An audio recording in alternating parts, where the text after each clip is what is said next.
host of the C-Realm podcast, and I'm in the Fact TV studios to record a conversation with Dermot O'Connor.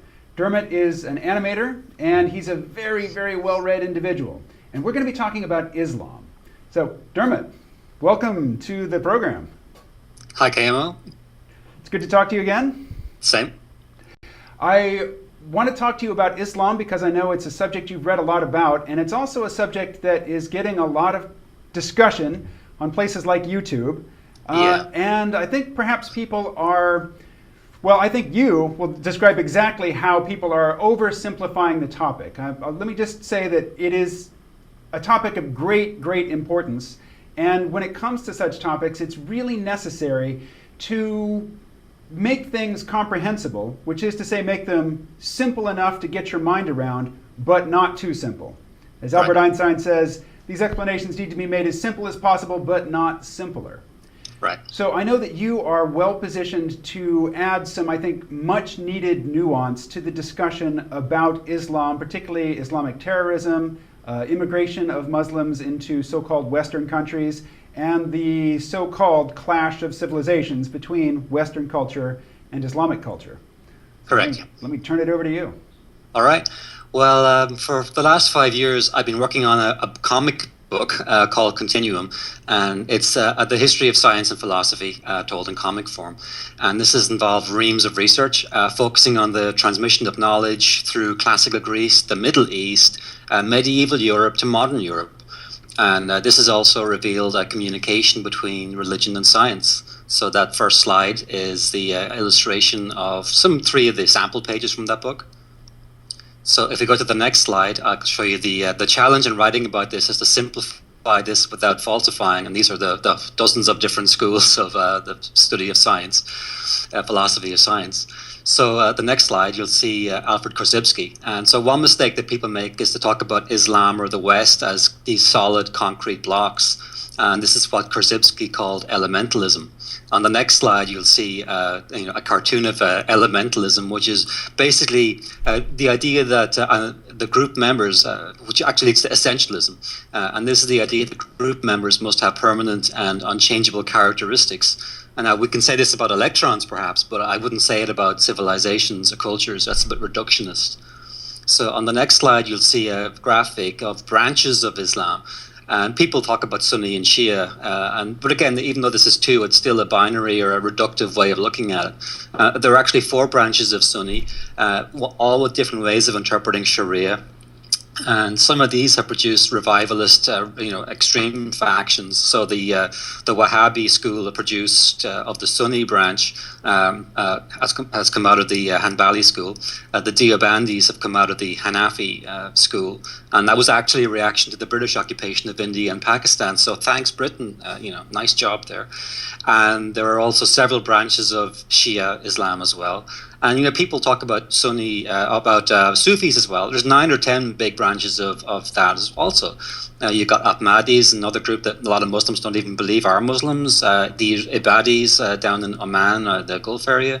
So extremely complicated and not a simple, like either or proposition here.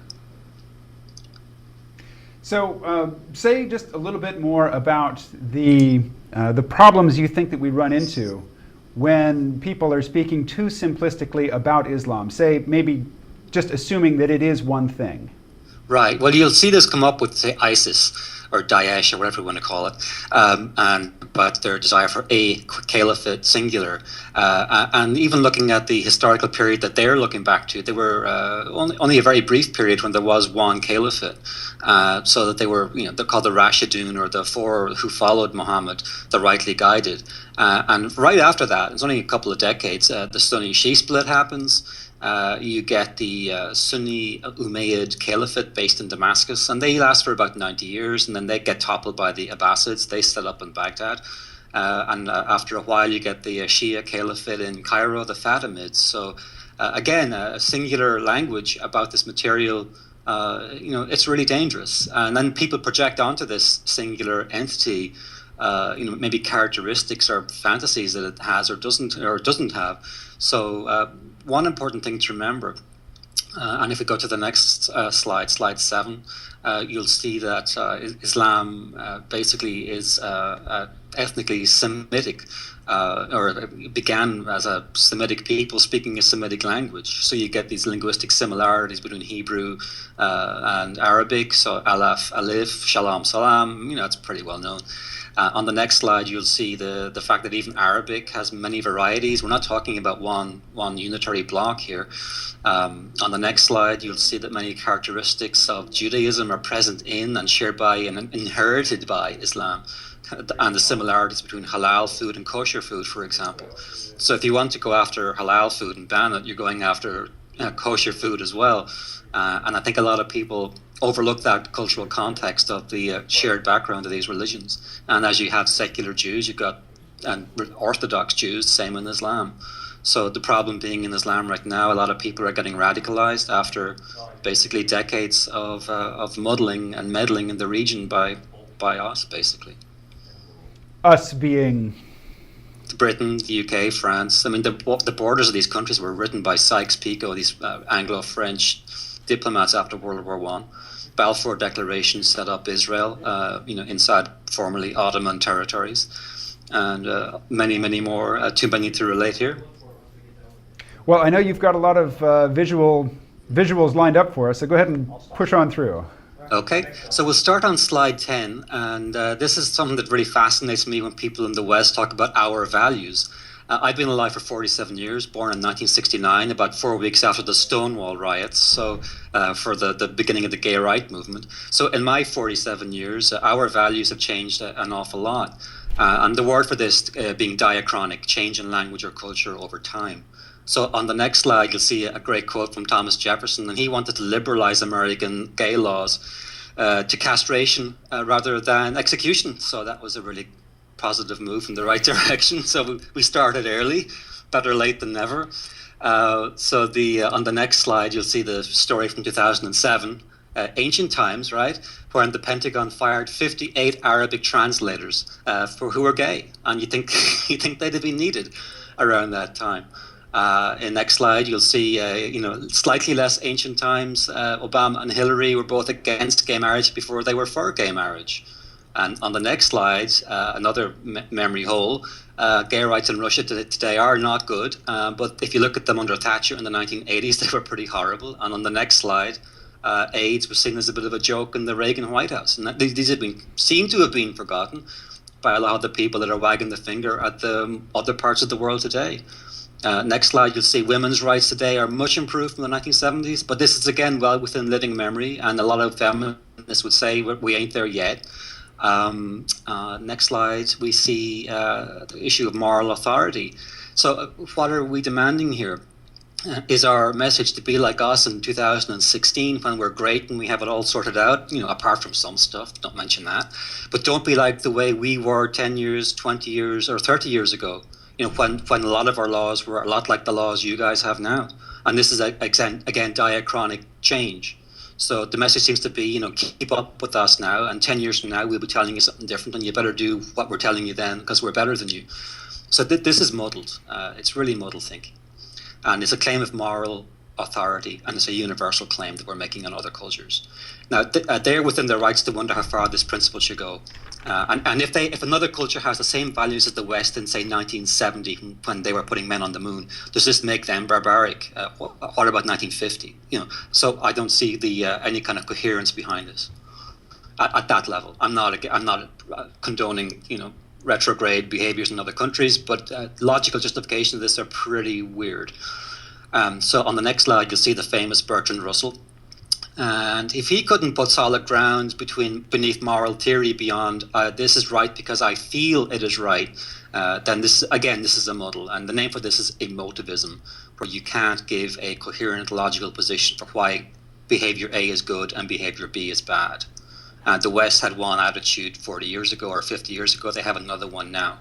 And I like the one now, and many people don't. But again, it's emotivism. So next slide, 19. Aristotle imagined the series of cause and effect by freezing time like in a snapshot. And in this image, you can see the smartphone. Now, so if we could take a snapshot of Western civilization as of this instant in time, maybe we could, justify or come up with a coherent, logical, or a moral frame that would be universal. But you can't do this. It was like Heraclitus in the river. You can't walk into the same river twice. So this is a case of these are our cultural values, and if you don't like them, we have more. And so this is great for the Marx Brothers, but it's a bit rich to be imposing our flux on other cultures with a completely different background and history. So the other thing to talk about on the next slide would be a trick that cultural imperialists or nationalists use when trying to argue for their superiority.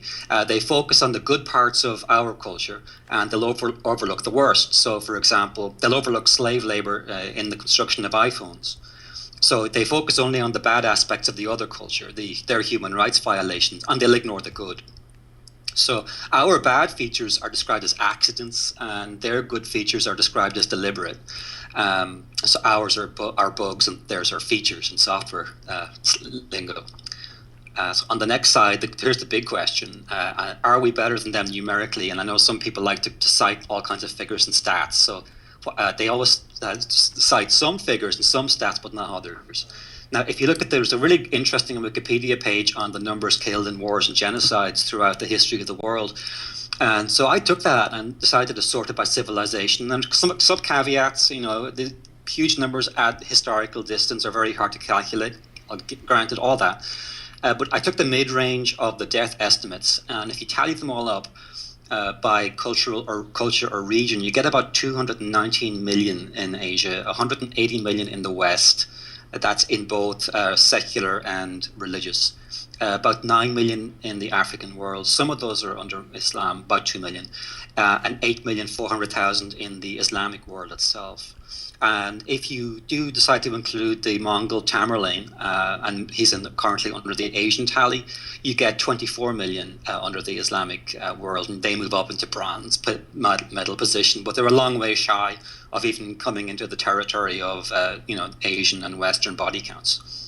So whether it's 7 or 24 million, people who frame the Islamic world, people like Sam Harris as uniquely violent, need to find at least 116 million dead people in the Middle East, and these would be ones that were killed by Muslims, not killed by us. So, the half billion or 1 million dead Algerians killed by the French, they don't count. They're our body tally. So that's the numbers. People want to play that game.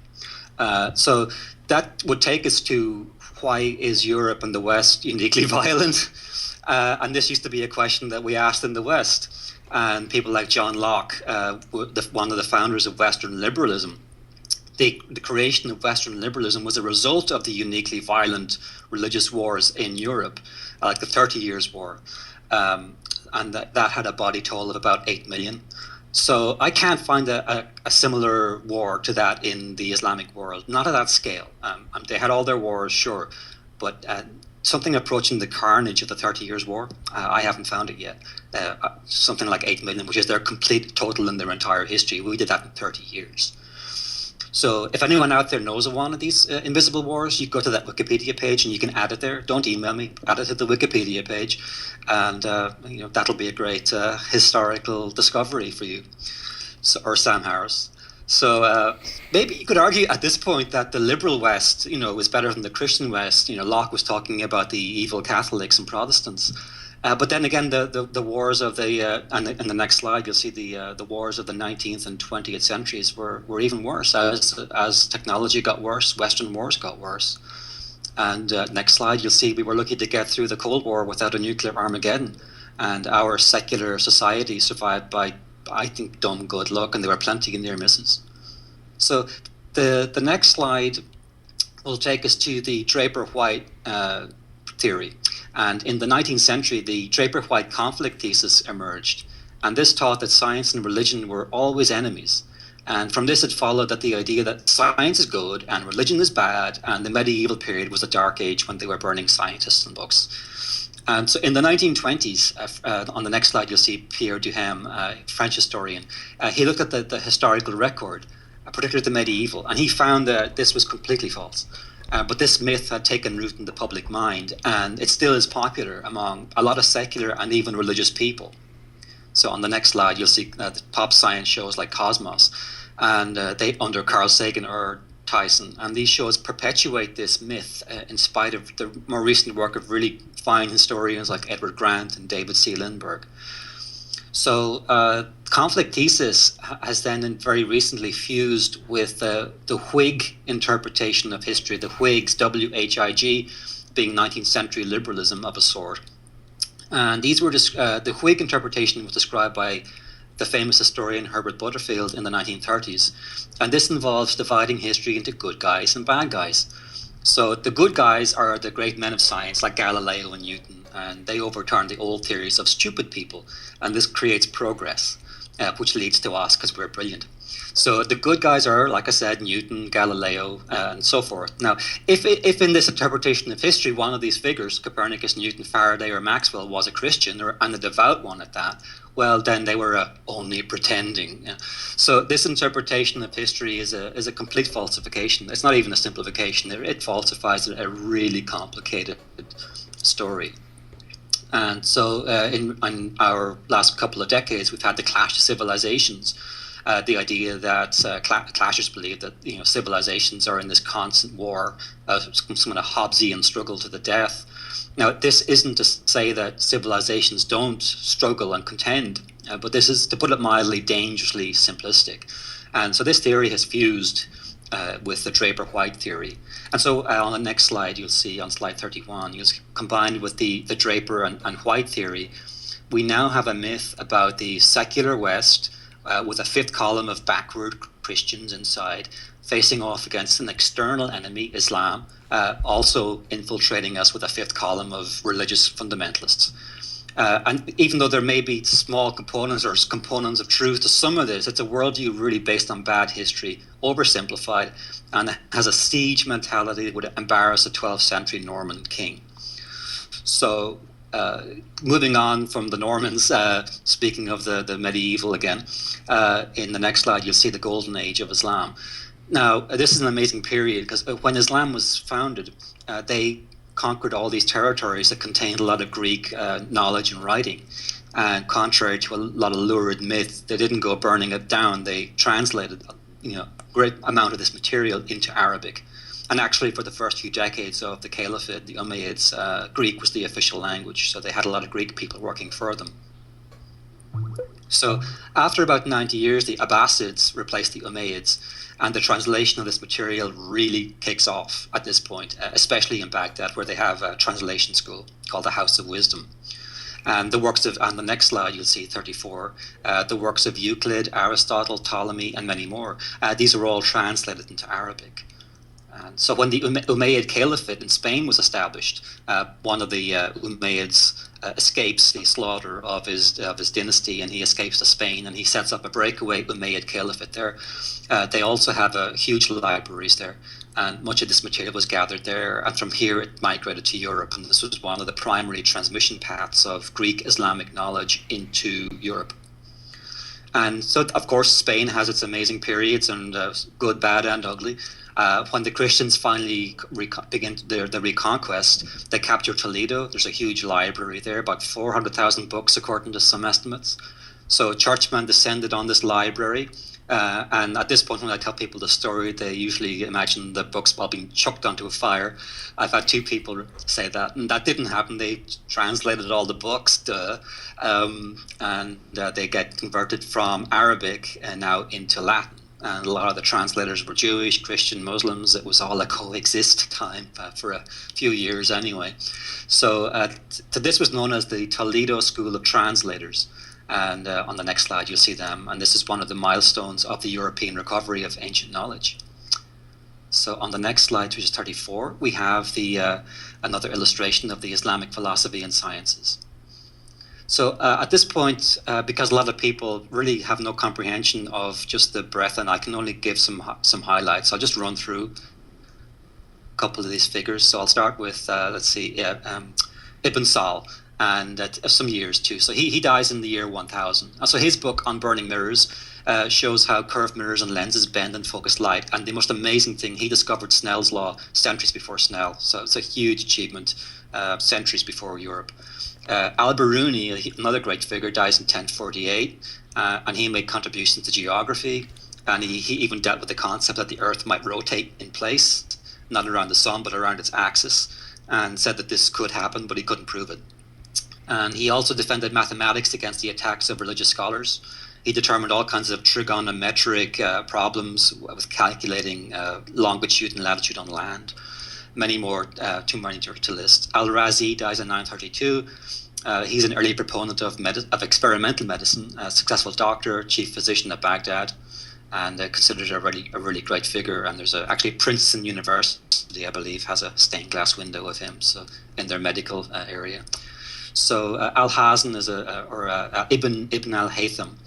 Dies in 1040, one of the greatest physicists of the medieval period. And he combined Euclidean geometry with optics. He was probably the greatest expert in optics before Newton, or certainly between Newton and the Greeks. Averroes, Ibn Rushd, and he was an astonishing Spanish Sharia lawyer. And no, he wasn't running around chopping people's heads off. He studied Aristotle and taught Aristotle's logic to one of the Spanish sultans, which was, he was a little shy about doing because it could be a dangerous game. But he basically tried to unify Aristotle with religion. Because a lot of people then were trying to square natural philosophy or scientia with theology, and it's always been a problem, but it was obviously particularly tricky then. But he had a huge influence in Europe. When his books get to Europe, Thomas Aquinas finds his books, which were these his commentaries on Aristotle. Aquinas calls Aristotle the philosopher and Averroes the commentator, uppercase T, uppercase C. So he was probably one of the most important figures in the history of the world, and a huge influence on the secularization of Europe comes from a Muslim Sharia or a religious scholar lawyer. So that alone should give people a hint that we're not talking about a simple story here. And of course, then the question is, occasionally somebody like Richard Dawkins will make a fool out of himself by talking about how the Muslims did, quote, some interesting things, unquote, but then it stopped, quote, in the 12th century, unquote. So on the next slide, we'll see a painting of the Mongol horde taking down Baghdad. And, it's a common idea, and it's very forgivable that, it was the Mongols what did it. And the problem with single explanations is there's usually more than one going on, and there could be dozens. So just to throw out a few more. In the next slide, printed books were not very well liked in the Arabic world when they began to appear when Gutenberg comes along, because they were just apparently really ugly. It was just pure aesthetic detestation. In the next slide, you'll see that Islamic scholars worked for secular or political rulers. And you would think that would be a good thing, but Edward Grant argues that it wasn't, that the Catholic European tradition of having scholars work for the church actually gave them more stability and safety. They had protection, and they were able to do quite outrageous things in the University of Paris. You wouldn't believe half of it. So in the next slide, we have a philosopher called Ghazali.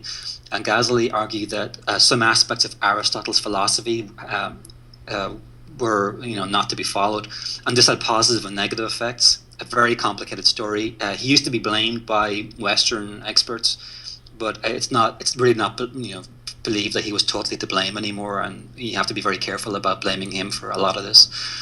Trade shifted as the Europeans. On the next slide, you'll see the map of how Europeans, the Portuguese in particular, they find a way to do an end run around the Arabic world. So now you lose all your trade benefits of the trade routes across the continent.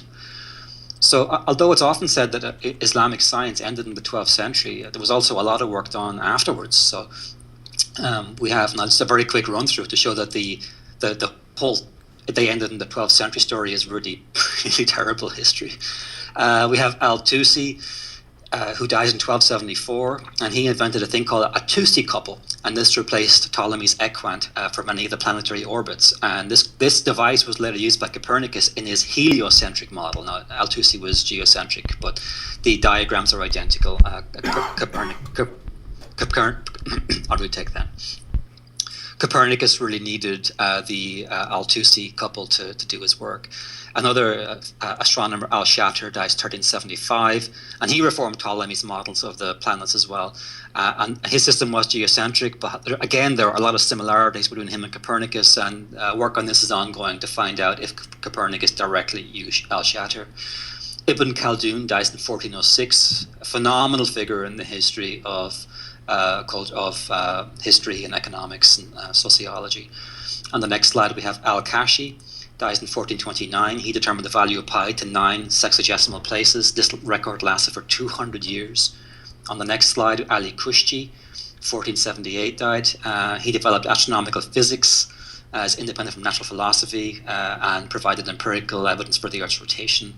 And finally, Taqi ad-Din died in 1585, and apparently his observations were of a power or better than Tycho Brahe.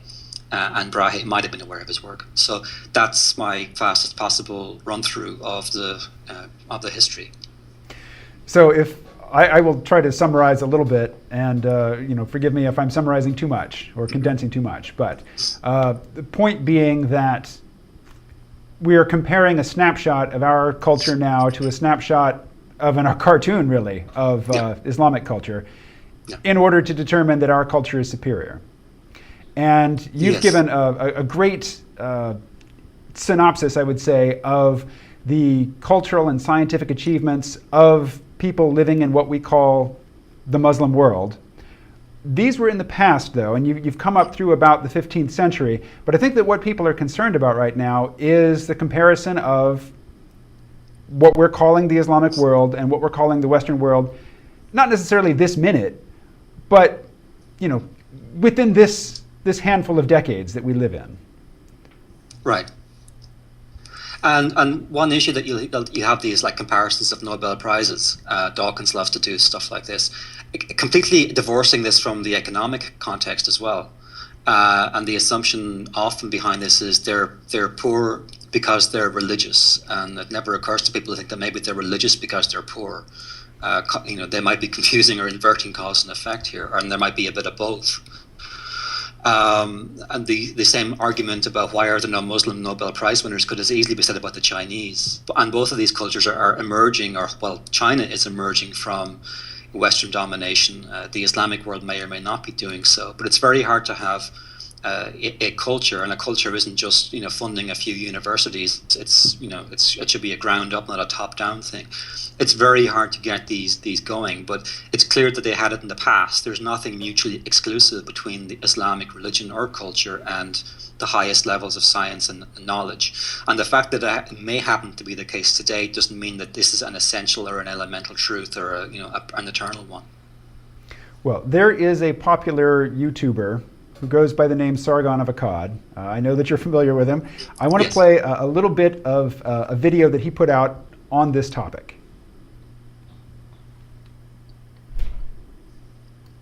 Allahu Akbar. Is there anyone who isn't a self-flagellating cultural relativist who thinks that Islamic cultures are superior to Western cultures? I mean, by what metric are you using to demonstrate even their equality to ours? Western societies are at the top of anything that can be considered good. Development Index, Western countries. Internet connectivity, Western countries. Freedom of the press, Western countries. Property rights for women, Western countries. Women's physical security, Western countries. LGBT rights, Western countries. An absence of child labour, Western countries. What about an absence of slavery? Oh, that's right, Western countries. Western civilization has better values, and this is reflected in the material success of Western countries for the individuals who live in them. It isn't just some privileged class who benefits, everyone benefits. Even the weakest and most vulnerable in our societies are taken care of far better here than anywhere else in the world. So I don't want to hear any of this cultural relativist bullshit about other cultures. Oh, they're just the same. They're just different. No, they're inferior. We'll leave it there. Yeah. They are inferior, flat out inferior, says Sargon of Akkad. What do you think of the examples that he gave? Yeah, he cites a lot of features that are definitely good. I'm not arguing with that. He divorces it from the context that Western civilization happens to be the top of an imperial power. That, as John Michael Greer says, empires plug peripheral countries into the wealth pump, and then they extract it. And so, British people were happy to plug India into their wealth pump, their empire, 100 and 200, 250 years ago, and extract the wealth from India, so that they could then distribute that wealth among their society until India was sucked dry, and then they let it go.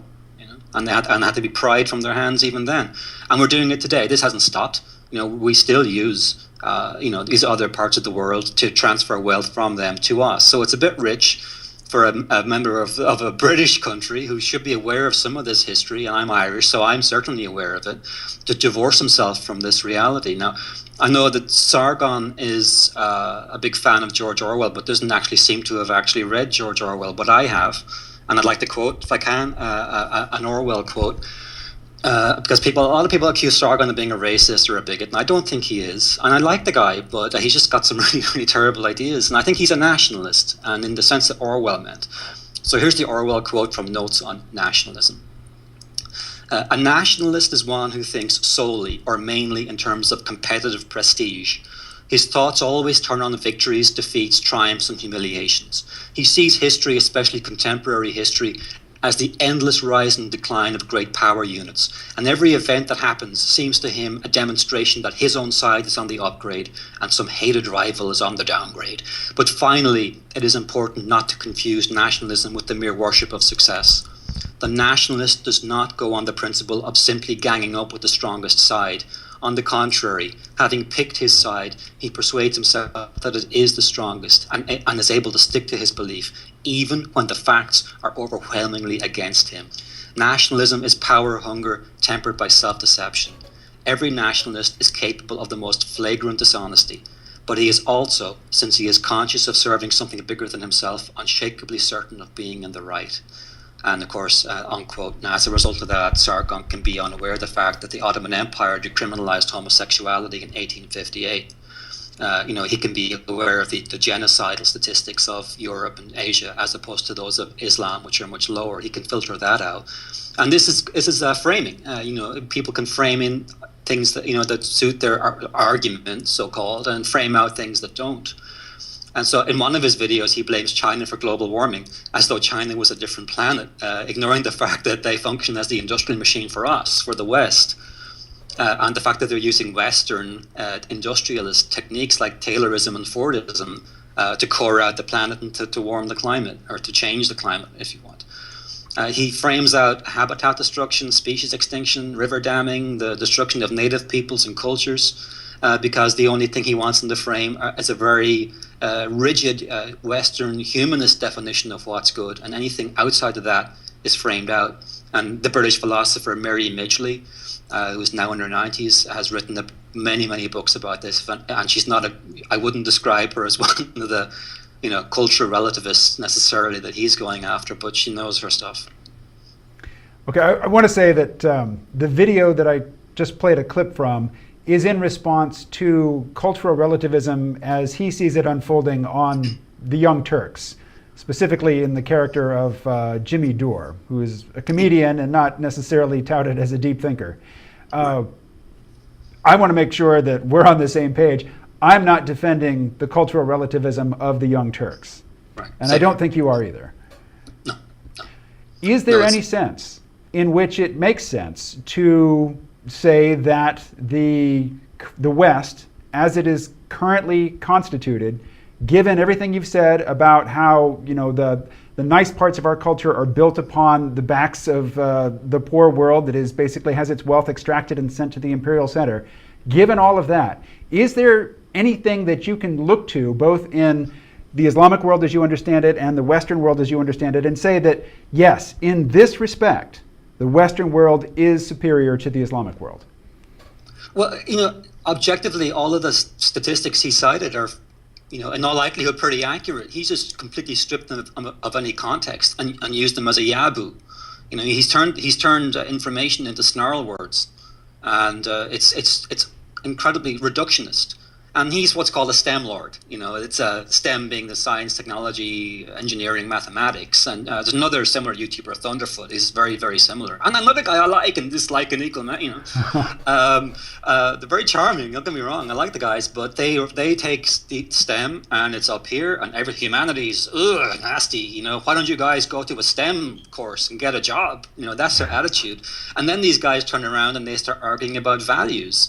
But again, getting back to Bertrand Russell, why is the Western civilization have one attitude in one decade and a completely oppositional attitude in another decade? And it's emotivism. We have decided, and I think rightly, I think the modern attitude is preferable. I like living now, and I like the modern attitudes.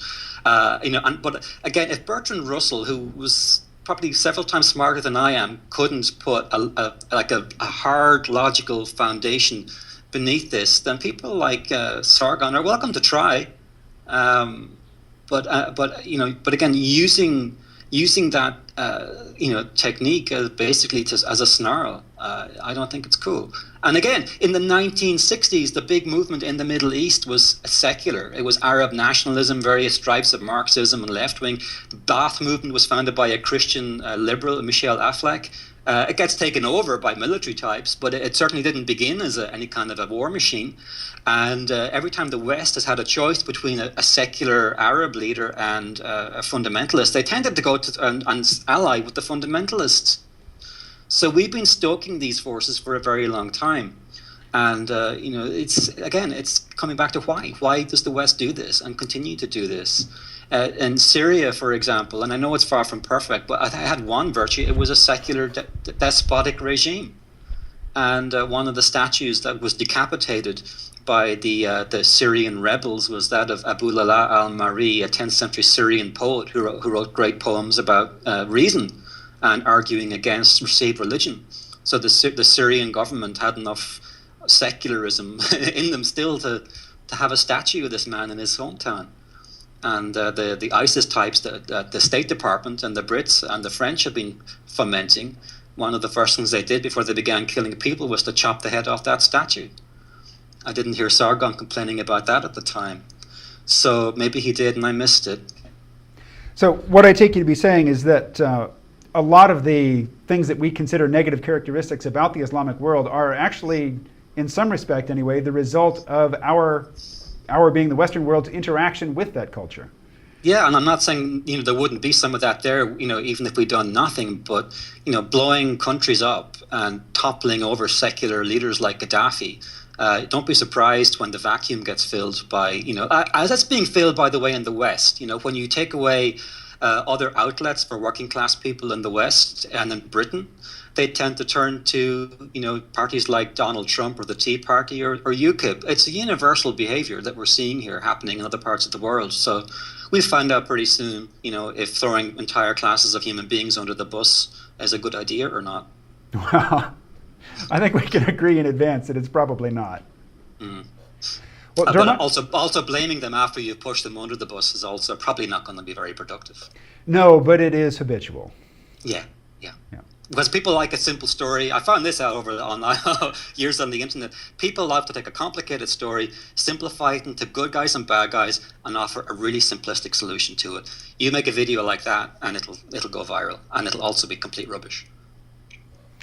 Well, on that very happy note, Dermot, let me say thank you very much for sharing the information that you have. I stand in awe of your erudition. All right. I have lots of notes and 3 monitors and books all over the place. Thanks a lot. All right. Thank you, KMO.